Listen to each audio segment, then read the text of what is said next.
오늘은 중국의 3대 악녀로 불리는 여러분들도 알고 계실 아주 유명한 여인인 서태후에 대한 이야기입니다. 자, 서태후의 원래 호칭은 서태후가 아니라 자희태후입니다. 근데 원래 황후였던 자안황후와 함께 자희태후는 자금성의 서쪽에 산다라고 해서 서태후가 됐고요. 자안태후는 자금성의 동쪽에 산다고 해서 동태후라고 불렸습니다. 그래서 서태후와 동태후예요.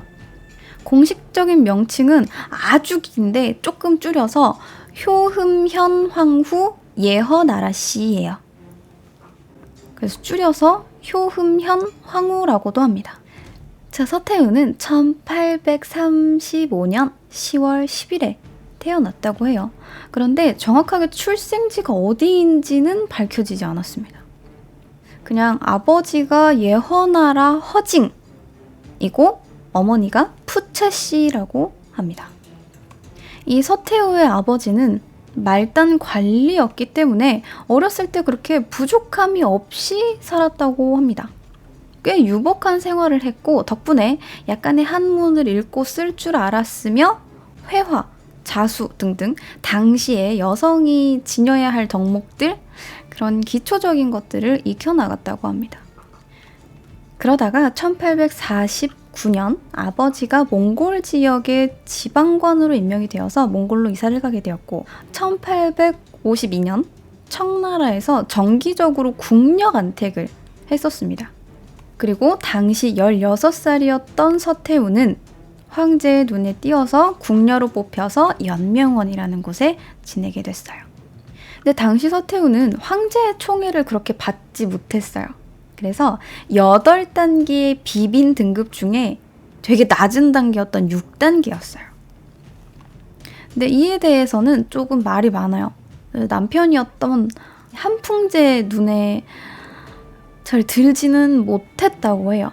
그 이유가 한풍제가 서태후 얼굴을 보고 좀 드세게 생겼네 라고 해서 별로 안 좋아했다는 이야기도 있고, 서태후가 감히 황제의 근심거리에 대해서 이야기를 하고 조언을 했기 때문에 건방져서 싫어했다는 이야기도 있어요. 하지만 이 서태후의 장점이 목소리가 상당히 아름다웠다고 합니다. 그래서 노래를 부르는데 그 노랫소리가 정말 좋았대요. 때문에 한풍제가 좋아했다고 합니다. 엄청 아름다웠는지는 잘 모르겠고 목소리가 좋았고 노랫소리가 아름다웠다고 좋아했다고 합니다.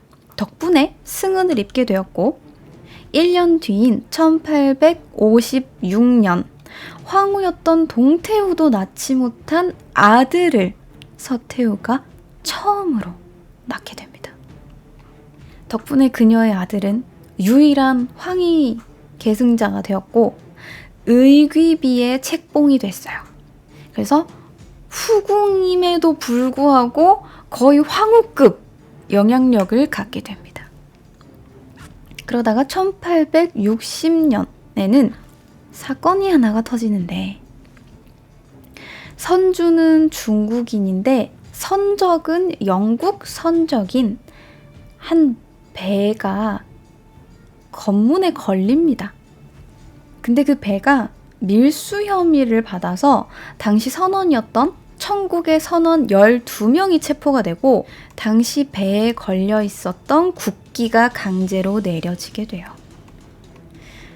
그러자 영국에서는 이 영국 선적에 걸려있는 배의 국기, 영국 국기를 감히 내린 거잖아요. 강제로, 무단으로. 그래서 영국에서 이 영국 선적의 배에 대한 청나라의 검문이 상당히 부당했으며 영국 국기를 강제로 끌어내린 것에 상당히 영국은 모욕적으로 느꼈다라고 항의를 하면서 국가의 명예가 훼손되었다를 이유로 배상금과 사과문을 요구하게 됩니다. 하지만 청나라가 이것을 받아들이지 않자 쳐들어갑니다. 근데 혼자 쳐들어가기는 좀 그렇죠. 프랑스를 같이 끌어들입니다. 왜냐하면 당시 프랑스도 청나라에서 프랑스 선교사가 살해당한 사건이 있었거든요. 그래서 그걸 빌미로 프랑스랑 영국이랑 연합을 맺고 한창 태평천국으로 나라가 시끄러웠던 청나라로 출병을 하게 됩니다. 이 사건이 바로 제2차 아편전쟁으로 불리는 에로호 사건이에요.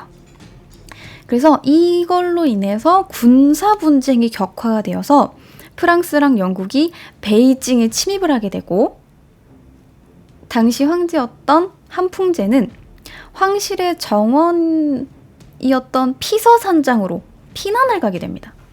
그리고 이때 베이징 조약이 맺어지게 됩니다. 그리고 그 사이에 영국, 프랑스 연합군이 쭉쭉쭉 들어오고, 바로 다음 해 이 피서산장에서 한풍제가 31살의 나이로 병사하게 됩니다. 상당히 어린 나이에 사망했어요. 나름 황제치고는 요절했다고 봐도 되겠죠? 피난하는 과정에서 병을 얻고 병사하게 됩니다. 근데 이 한풍제가 사망하기 전에 자기 황자가 너무 어린 거예요. 당시 5살밖에 되지 않았으니까. 그래서 너무 어렸던 황자를 위해서 8명의 대신으로 하여금 자기 아들을 보필하도록 합니다. 그래서 자연스럽게 서태후를 견제하고자 한 거죠. 한풍제는 아마 당시에 서태후의 권력욕을 좀 눈치를 챘던 것 같아요. 자, 그리고 이 서태후의 아들이 동치제가 됩니다. 왕이 되어서 동치제가 되었는데, 이 당시에는 의귀비였던 서태후를 대신들이 갑자기 이제 동치제가 황제가 되셨으니까 모후잖아요. 황제의 어머니니까 언제까지나 의귀비로 있을 순 없다. 자희 황태후로 좀 모시자라는 의견을 펼쳐서 그때부터 황태후가 된 서태후는, 난 이제 황후잖아요. 의귀비가 아니라 나는 내 아들도 마음대로 할 거고 난 황후도 됐으니까 암암리에 정변을 준비하게 됩니다.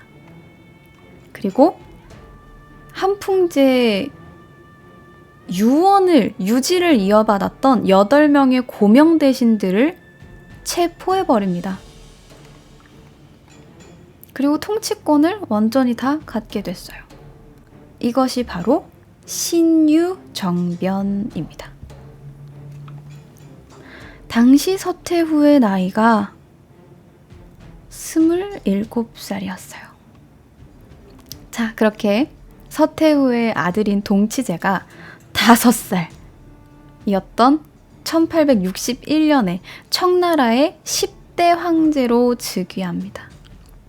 하지만 고작 5살, 6살이 뭘 알겠어요. 엄마들이 잘 해줘야죠. 엄마가 둘이잖아요. 그래서 동태후와 서태후 둘이서 섭정을 합니다. 근데 동치제는 서태후를 좀 무서워했다고 해요. 그래서 동태후를 좀 더 좋아했었다고 합니다. 어쨌든 섭정을 받게 된 이 동치제는 실질적으로 집권을 할 수가 없었고 1873년이 되어서야 공식적으로 성인이 되었고 섭정 끝내고 내가 이제 공식적으로 황위에 올랐다 라고 하면서 서태후의 섭정이 끝났음을 선포를 했는데 2년 만에 죽었어요. 동치제가 2년 만에 사망하면서 서태후는 또다시 권력을 잡게 됩니다.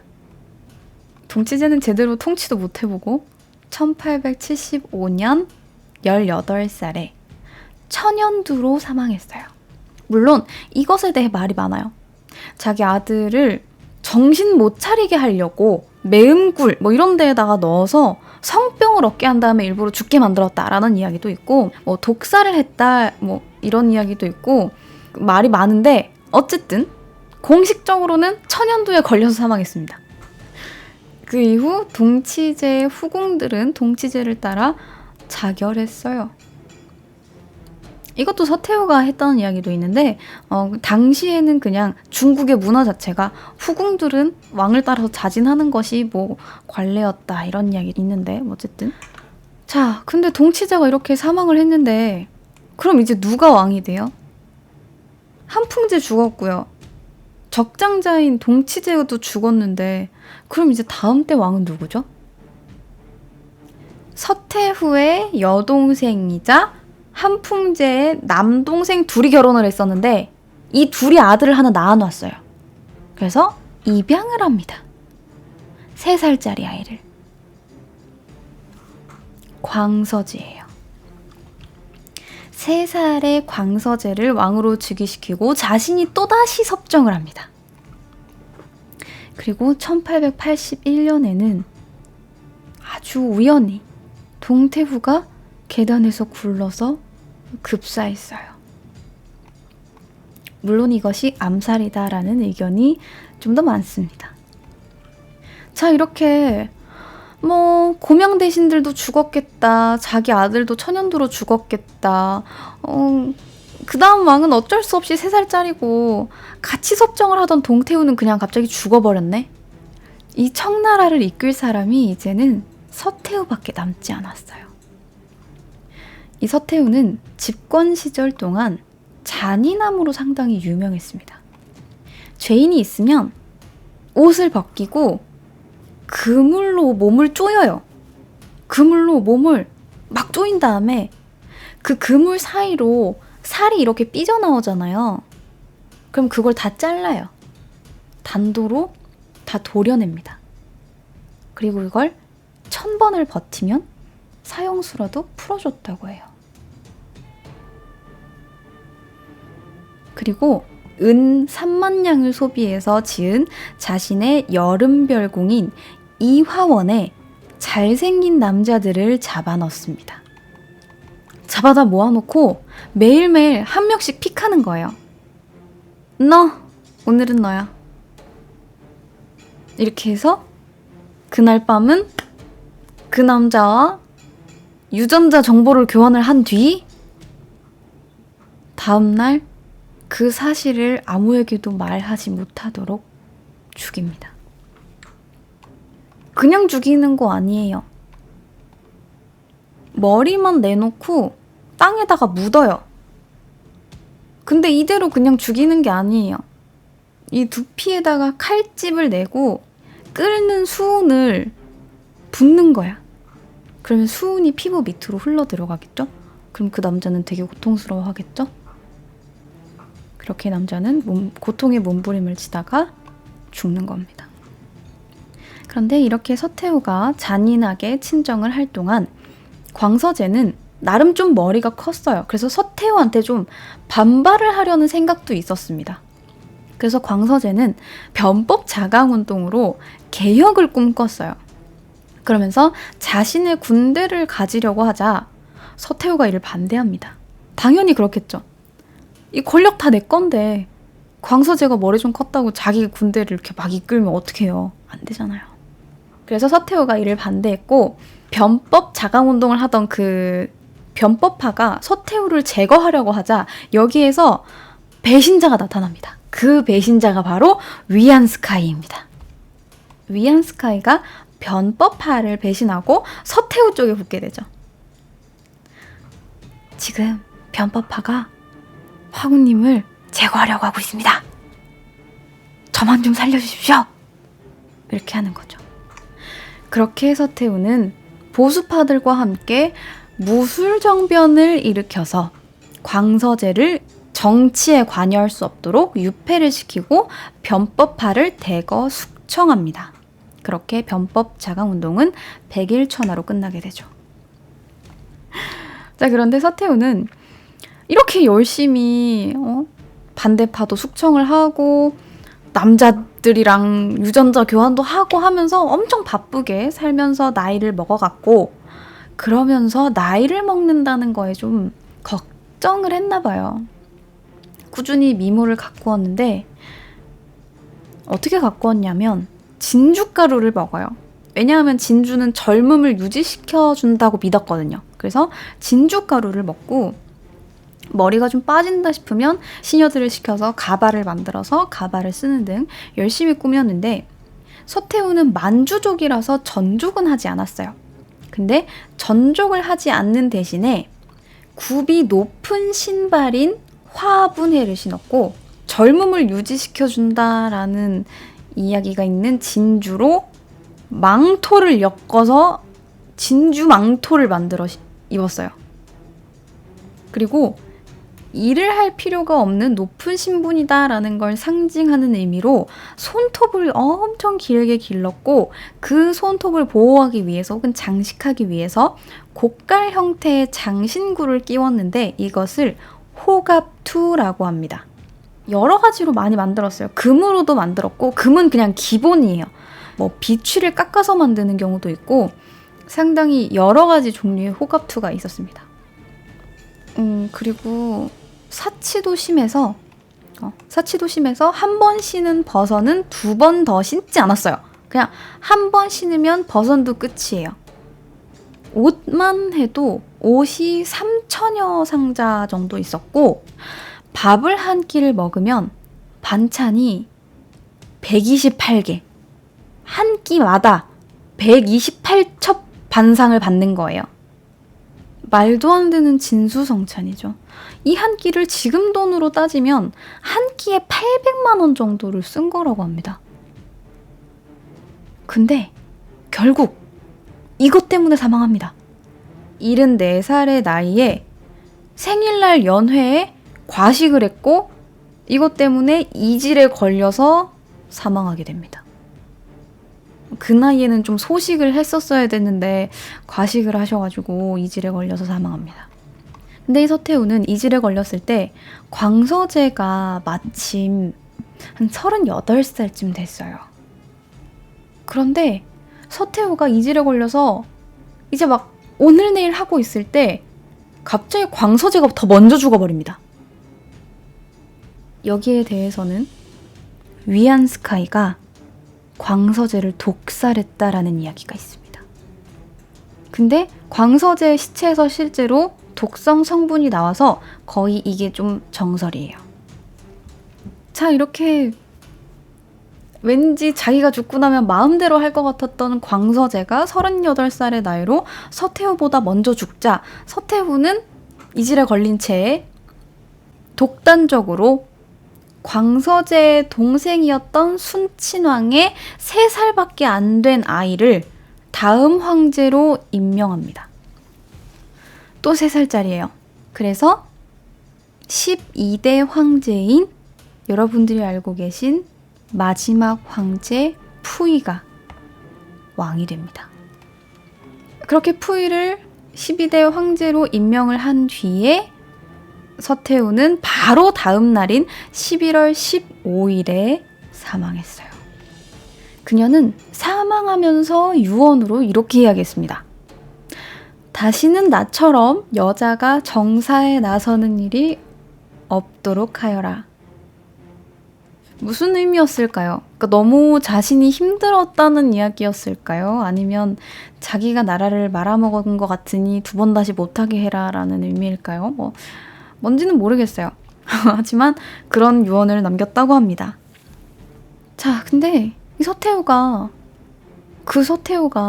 사망했다고 그냥 끝나지 않아요.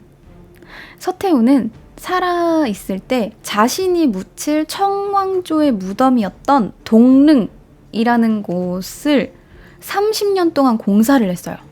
어차피 내가 묻힐 거니까요.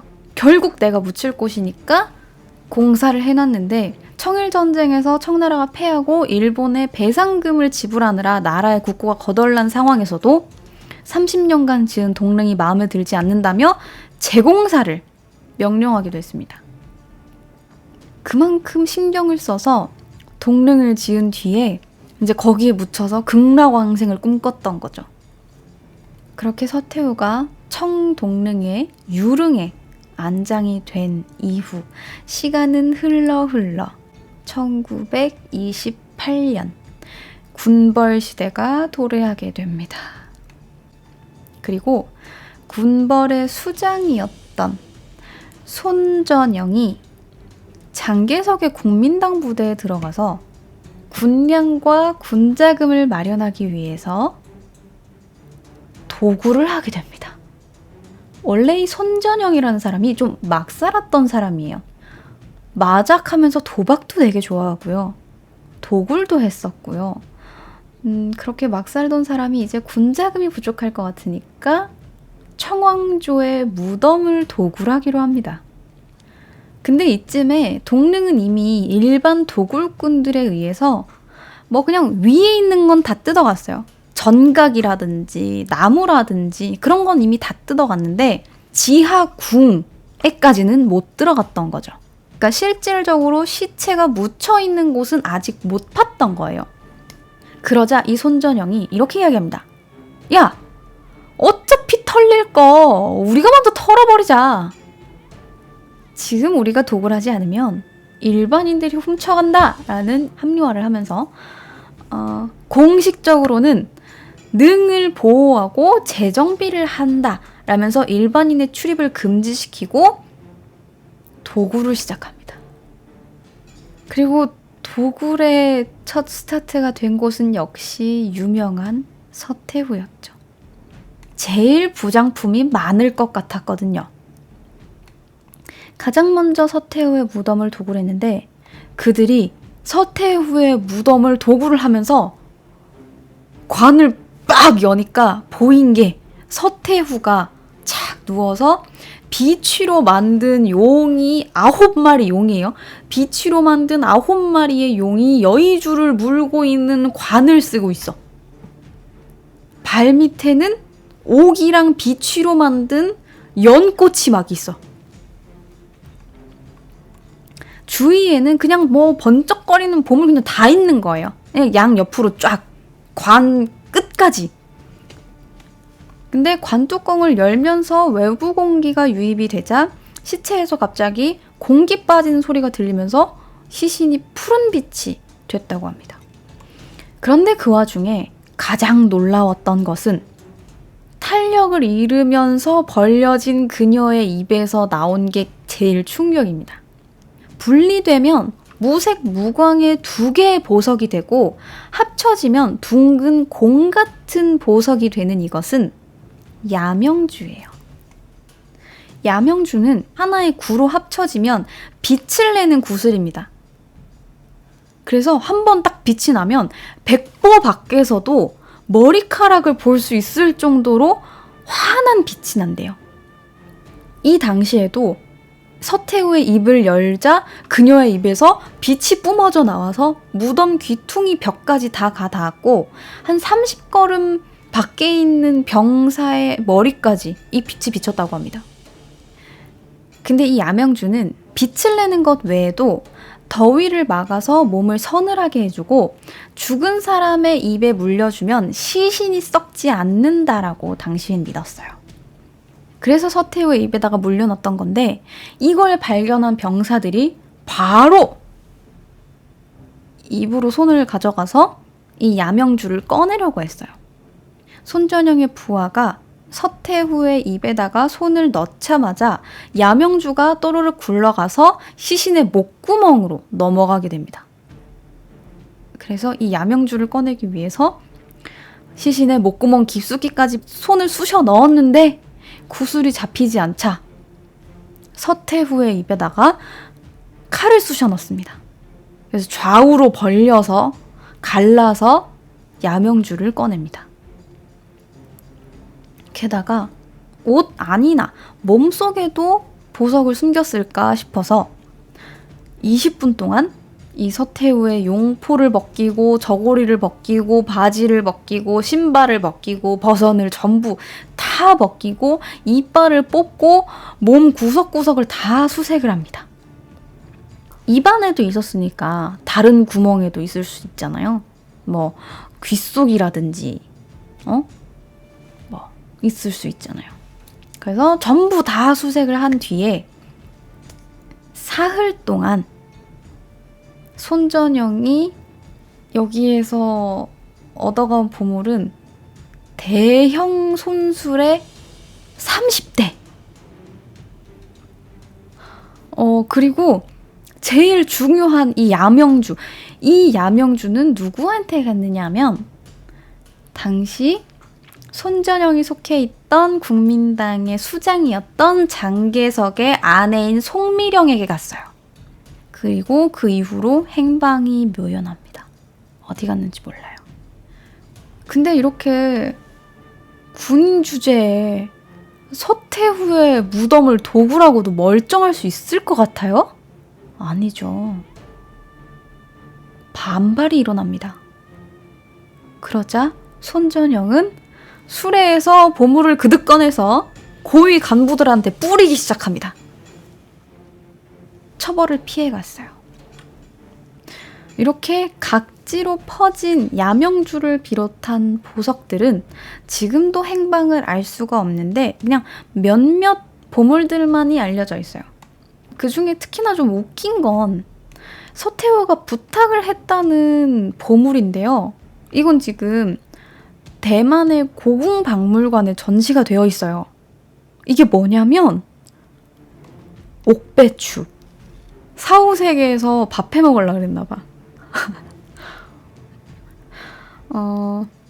그리고 야명주에 대해서 이야기가 참 많은데 이 야명주가 중국에 9개 정도밖에 없었대요. 근데 하나는 이제 뭐 서태후 때문에 없어졌고. 근데 이 서태후가 집권할 당시에 서태후가 다른 나라의 침입을 막기 위해서 외국인한테 그 중에 야명주 4개를 그냥 줘버리려고 했었다고 합니다. 그래서 이거를 막 싸가지고 시녀를 보내가지고 외국인한테 이 야명주를 주고 와라 이렇게 시킨 거예요. 근데 이 시녀가 이걸 들고 가면서 이건 중국의 보물인데 이걸 왜 외국인한테 줘야 돼? 라고 하면서 이걸 들고 날라버린 거야. 그래서 또 4개가 실종됐어요. 근데 이게 나중에 발견이 됐는데 정말 뜬금없이 시골에 농부한테 가 있는 거야. 이거를 이 농부가 봤는데 막 뭐 보자기가 쌓여있어서 봤는데 안에 기름종이가 있고 기름종이가 있어서 안에 봤는데 면이 안에 있고 면이 안에 있는데 이걸 또 보니까 뭐가 많아. 그래서 쫙 봤는데 보물이 4개가 뿅뿅뿅 이렇게 있는 거죠. 그래서 아니 이게 뭐지? 이랬는데 알고 보니까 이게 야명주였던 거죠. 그래서 이걸 중국에다가 이제 그냥 나라에다 갖다 바쳤어요. 이거 야명주인 것 같다. 이거 잃어버렸던 야명주인 것 같다. 라고 해서 딱 갖다 바쳤는데 어떻게 얻었냐라는 이야기에 자기 집 주변에 있었던 한 할머니가 있었대요. 가족도 없이 혼자 늙고 있는 할머니였는데 그분을 자기 어머니처럼 잘 모시고 살았다는 거죠. 근데 그분이 돌아가시면서 이거 받아라 하고 주신 게 바로 그거래요. 그러니까 그 시녀가 이 야명주를 들고 도망을 쳐서 거기까지 가서 죽을 때까지 한 거예요. 그래서 그 농부가 중국에 딱 갖다 바치고 중국에서 보상금을 줬는데 그냥 거절했대요. 이거는 나라의 보물인데 내가 발견했다고 돈을 받는 건 좀 아닌 것 같다. 이래서 그냥 기부.